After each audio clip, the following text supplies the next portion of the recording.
Lyon demain, le quart d'heure lyonnais, toute l'actualité chaque matin. Parce que Lyon demain se dessine aujourd'hui, voici l'essentiel de l'actualité en ce mardi. Nous sommes le 27 juillet. Le taux d'incidence poursuit sa remontée brutale dans le département du Rhône. Quelques chiffres dans cette édition. Une rue rebaptisée Franck Labois dans le 8e arrondissement. Lyon qui salue ainsi la mémoire de ce policier lyonnais tué en janvier 2020.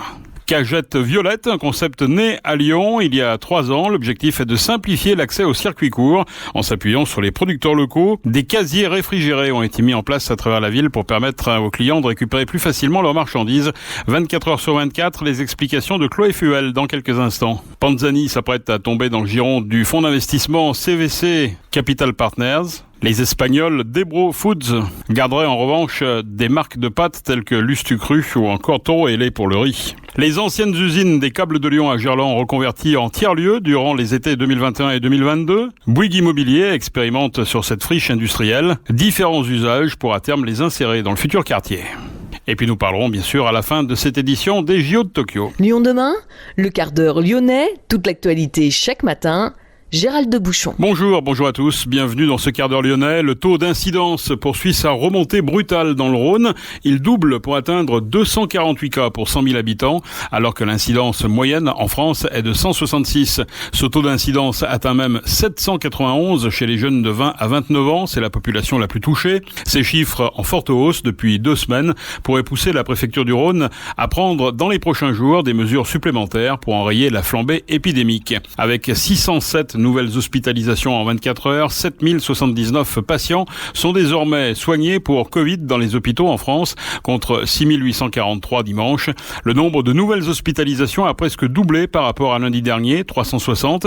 Et dans le même temps, les services de soins critiques ont reçu en 24 heures 135 nouveaux malades, contre 16 dimanche. Ce chiffre de nouvelles admissions en réanimation en 24 heures n'avait pas été aussi élevé depuis début juin.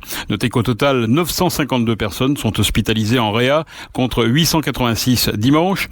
45 décès à l'hôpital sont à déplorer ces dernières 24 heures en France. Toutes les régions de France métropolitaine ont dépassé le seuil d'alerte fixé à 50 cas pour 100 000 habitants. Le cap des 40 millions de primo-vaccinés a été franchi en France. C'est ce qu'a annoncé Emmanuel Macron, qui appelle à continuer. Le pass sanitaire a été adopté définitivement. En ce qui concerne le pass dans les centres commerciaux de plus de 20 000 m², c'est le préfet qui décidera d'imposer ou non le pass sanitaire dans ces grands centres. Le Conseil constitutionnel doit rendre, lui, sa décision le 5 août sur la loi sanitaire. Une rue baptisée Franck Labois dans le 8e arrondissement. Lyon salue ainsi la mémoire du policier lyonnais tué en janvier 2020. Dans la nuit du 10 au 11 janvier 2020, il est volontairement percuté par un véhicule dans le cadre d'une opération de police réalisée à Bron. Il décède le 13 janvier des suites de ses blessures.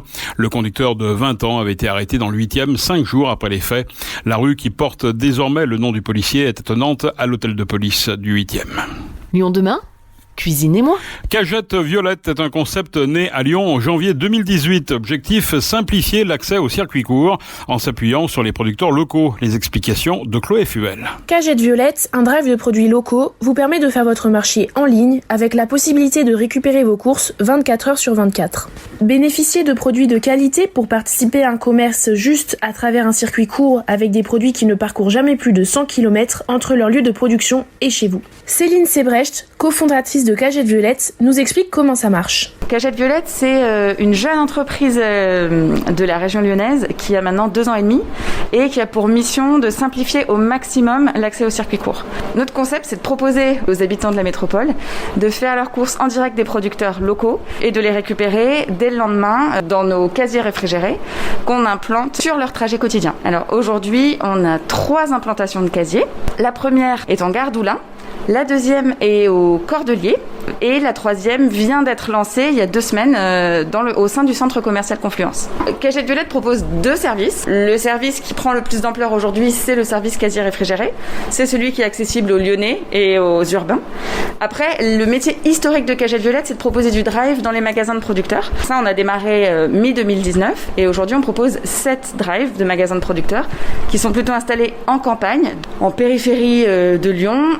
On en a dans les monts du Lyonnais, au sud de Lyon, nord de l'Isère. Sur les drives de magasins de producteurs, c'est exactement le même prix entre le magasin et Cagette Violette. Pourquoi les casiers réfrigérés et comment est-ce que ça fonctionne? Comment est-ce qu'on récupère notre achat? Alors l'intérêt du casier réfrigéré, c'est de proposer un point de retrait en centre-ville. Ça prend pas énormément de place. C'est ouvert 24 heures sur 24. Je passe commande sur cagetteviolette.fr. D'abord, j'ai choisi le lieu de retrait. Donc soit un des 3 casiers, soit un des drives de magasins de producteurs. Une fois que j'ai choisi, j'ai accès à tout le catalogue. Je passe ma commande et je choisis le jour de retrait. Ce jour-là, dès que ma commande est prête, je reçois un message qui me donne le code pour ouvrir les casiers et éventuellement le code du local, puisque du coup, certains casiers sont pas accessibles dans la rue, mais du coup, il faut rentrer dans le local. J'arrive dans le local, je tape le code, ça ouvre mes casiers, je récupère mes produits et je repars avec mes courses. Pourquoi avoir lancé ce concept de Cagette Violette? Alors, le concept Cagette Violette, il vient d'une réflexion assez personnelle. On est beaucoup à avoir envie de manger mieux, de contribuer aussi par notre alimentation à un avenir peut-être un peu plus durable. Sur les 10 dernières années, on a vu les circuits courts monter en puissance, ce qui est une très très bonne chose. Malgré tout, je trouve qu'on manque encore de solutions pratiques par rapport au supermarché et ça explique pour moi un écart qui est très très très important entre ce que disent les consommateurs. Dans les sondages, 70 à 80% des gens disent je veux manger en circuit court, je veux changer mon alimentation, et la réalité où, vu d'il y a encore 2-3 ans, le circuit court représentait seulement 10% de l'alimentation, tout ça reste faible. Quel lien est-ce que vous entretenez avec les agriculteurs et comment est-ce que vous les choisissez? Aujourd'hui, sur les casiers, on a 2 producteurs de fruits et légumes qu'on a choisis parmi les producteurs avec lesquels on avait déjà des relations via notre premier service qui est le drive de magasin de producteurs. Déjà, on ne prend que des agriculteurs en agriculture raisonnée. On visite toutes les exploitations, on comprend comment ils travaillent. Alors, ils sont pas tous bio. On a un peu plus de la moitié de produits bio sur le site. Le reste n'est pas bio, mais honnêtement, bien sûr, nous, on les rencontre tous et ils sont tous présentés sur le site. Leurs méthodes de production sont présentées et voilà, il faut que ce soit en accord avec nos convictions à nous. La Cagette Violette propose aussi des activités pour les enfants, nous explique Céline Sebrecht. Ça fait partie un peu de notre mission de contribuer à une alimentation plus durable et on se dit que c'est quand même assez intéressant de venir expliquer aux plus jeunes les enjeux de manger mieux, de se nourrir mieux pour soi et pour la planète. Aussi parce que les jeunes vont aller raconter ça probablement à leur famille et ça peut-être planter des petites graines sur changer un peu nos modes d'alimentation. Et du coup, on a décidé de lancer les mercredis Cagette Violette. Ça se passe ici, donc au 32 rue Thomassin, dans le local des Casiers des Cordeliers. Et le dernier mercredi de chaque mois, on propose un atelier qui est ouvert à jusqu'à 8 enfants. Il y a 2 sessions par mercredi, donc on peut prendre jusqu'à 16 enfants par mercredi. Et c'est vraiment, alors ça se veut vraiment ludique, parce qu'on prend les enfants de 4 à 8 ans. Là, on vient de faire le premier atelier la semaine dernière. Alors les enfants, ils ont fabriqué un mini potager qu'ils ont pu emmener chez eux, dans des boîtes d'œufs en carton. Mais ils étaient super contents de manipuler un peu la terre, les graines. On a d'autres ateliers qui sont prévus. Alors on en a un où on va fabriquer de la pâte à modeler alimentaire entre guillemets, et on fera notre petit panier de fruits de saison avec la pâte à modeler. On fait aussi des calendriers qui fabriquent eux-mêmes aussi pour comprendre mieux le cycle des saisons, quels fruits je peux manger en été. À travers le jeu, on essaie de faire en sorte qu'ils puissent ramener chez eux une petite réalisation qui permet aussi à toute la famille de faire un petit pas dans une alimentation un peu plus durable. Le drive de produits locaux, les activités proposées et toute l'actualité de Cagette Violette sont à retrouver sur cagetteviolette.fr. Merci Chloé. Le célèbre groupe alimentaire lyonnais Panzani s'apprête à tomber dans le giron du fonds CVC Capital Partners. Ce fonds d'investissement va racheter en effet l'entreprise pour 550 millions d'euros. Le groupe agroalimentaire espagnol Ebro Foods a annoncé son intention de revendre le fabricant de pâtes dont le siège est rue Saint-Romain dans le 8e arrondissement. Panzani maintiendra son siège social à Lyon et l'opération n'aura aucun impact social pour les employés. 750 employés seraient en tout cas concernés par cette opération qui devrait être finalisée à la fin de l'année. Le groupe espagnol garderait en revanche les marques de pâtes fraîches Lustucru Sélection et de riz Toroele. Panzani est aussi implanté sur plusieurs communes telles que Saint-Genis-Laval, Lorette ou encore Communet. Les anciennes usines des Câbles de Lyon à Gerland reconverties en tiers-lieu durant les étés 2021 et 2022. On peut ainsi s'y retrouver entre amis du mercredi au dimanche, en fin de journée pour prendre un verre, une petite collation, tout en écoutant de la musique, jouer aux boules ou acheter des fringues. La Cité des Halles abrite aussi des espaces d'exposition ou de coworking. Cette friche industrielle appartient à Bouygues Immobilier. Ces différentes formes d'urbanisme temporaire mises en place par Urbanera, une filiale de Bouygues qui imagine la ville de demain, eh bien toutes ces activités sont destinées à tester en fait différents usages pour à terme les insérer dans le futur quartier. Nous avons rencontré Claudie Jacoutot, la directrice régionale d'Urbanera. Ce projet d'urbanisme transitoire, il a pour vocation non seulement d'offrir un lieu de convivialité qui sera fort apprécié, je pense, après les mois que nous venons de vivre, mais ça sera également un lieu de test, d'usage, d'expérimentation.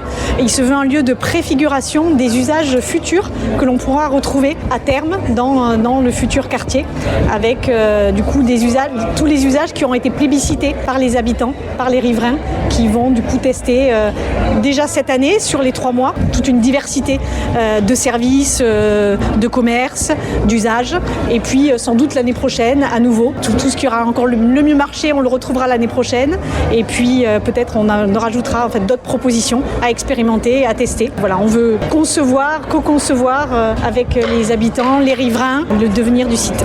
Ça veut dire que tout n'a pas été dessiné à l'avance, on part d'une feuille blanche en quelque sorte? La feuille blanche, elle est très très blanche aujourd'hui. Effectivement, il y a juste l'idée une volonté en tout cas de créer une identité, de créer les conditions d'une animation, d'une vie de quartier un peu différente. On veut partir de ça pour imaginer la suite. Vous expliquiez tout à l'heure que l'important dans un quartier, c'était les bas d'immeubles. C'est ce qui fait vivre un peu tout un quartier. C'est ça. L'identité d'un quartier, l'animation d'un quartier, c'est les usages du rez-de-chaussée, des piétons, de comment le quartier vit. C'est pas tellement ce qui se passe au-dessus, les élévations, ce qu'on appelle les élévations dans notre jargon, mais c'est vraiment la vie de quartier, elle est vraiment due à la programmation qu'on implante dans les rez-de-chaussée, dans les socles actifs d'un projet. Ce qui était un peu reproché à la ZAC des Girondins, c'était justement qu'il n'y a pas trop de commerce, notamment dans les rues autres que l'avenue Jean Jaurès. Ça va changer ici? En tout cas, c'est l'ambition d'avoir vraiment des rez-de-chaussée actifs et des commerces qui soient vraiment en adéquation avec les attentes, les nouvelles aspirations sociétales, qui soient en complémentarité avec ce qu'on va retrouver, notamment, vous parliez de la ZAC des Girondins, au début, effectivement, il n'y avait pas de commerce, mais là, il y a une polarité commerciale qui est en train de s'implanter, qui sera vraiment la bienvenue dans ce secteur de Gerland-Nord. Après, effectivement, sur la rue Lorté, sur Jean Jaurès et sur la future voie nouvelle, vraiment, il y a l'objectif d'être en complémentarité avec une offre de services, de commerce et d'activités vraiment complémentaires et plébiscitées en amont par une phase d'urbanisme transitoire, avec une volonté de tester une économie locale en circuit court, une économie créative.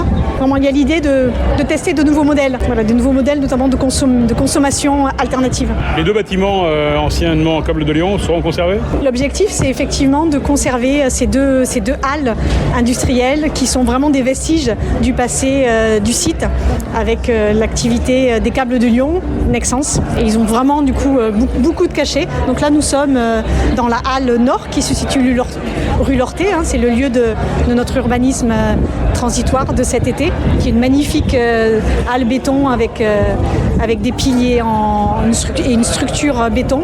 Et l'autre halle qui est rue des Balançoires est une halle plus petite avec une structure métallique, mais qui a également beaucoup d'atouts et que effectivement nous préserverons et nous réhabiliterons en temps voulu. C'est des espaces quand même qui sont énormes. On peut aujourd'hui les adapter aux usages d'aujourd'hui? Ah oui, parce que les usages d'aujourd'hui et de demain, du coup, oui, je pense qu'ils sont vraiment au contraire très adaptés parce que ces usages évoluent. On va vraiment vers encore plus de modularité, encore plus de réversibilité et effectivement des grands volumes comme ça, je pense qu'ils s'adaptent parfaitement du coup à l'évolution. Claudie Jacoutot, directrice régionale d'Urbanera, la Cité des Halles est située, je vous le rappelle, rue Lortet, dans le 7e arrondissement. Les JO de Tokyo, Jordan Sarrou a dû se contenter de la 9e place dans la course de VTT et cross-country. Parti en première ligne, le champion du monde en titre pointait en 12e position à l'issue du tour de formation et n'a jamais été en mesure de revoir la tête de course. L'alti-ligérien installé à Pau-Lyonnais termine finalement à 1 minute 36 du vainqueur britannique Tom Pidcock. L'autre français en lice, Victor Koretsky, se classe lui 5e. C'est la fin de ce quart d'heure lyonnais. Merci de l'avoir suivi. On se retrouve demain, même heure, même antenne. En attendant, restez prudents.